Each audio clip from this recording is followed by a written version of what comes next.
Wow, you want that as a yes or no?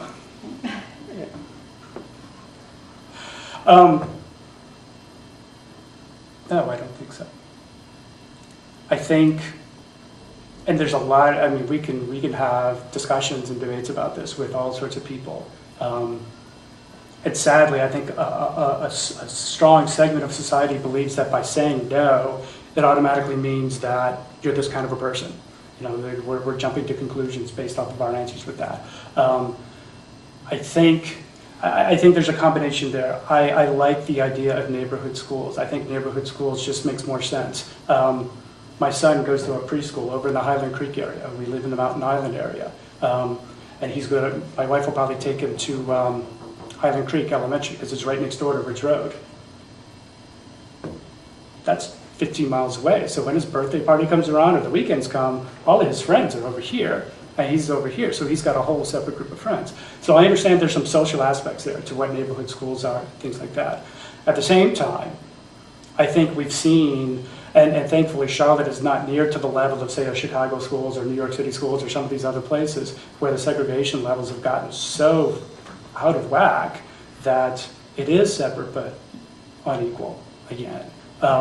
So I don't have a good clear answer on why I say no to that. But I think there are things that need to be paid attention to. I think these are tough discussions. I think, and what worries me about this and what worries me as a potential board member on this is, can we have valid discussions without degenerating into he said, she said, and trading barbs back and forth? And I think we can. I think there's enough leaders within the communities and other places where we can have constructive discussions with that.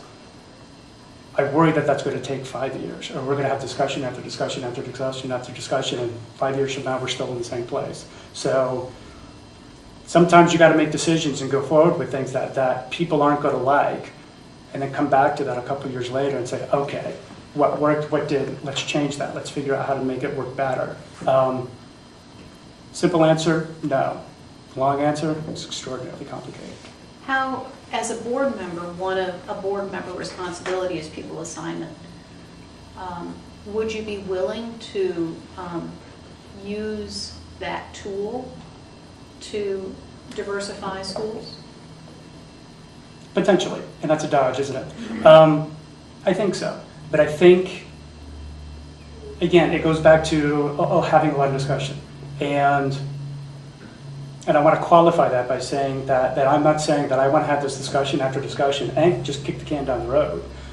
But I think we need to figure out some of the underlying issues that are going on with the pupil assignments. There was some really interesting conversations going on about that 4 years ago, 5 years ago.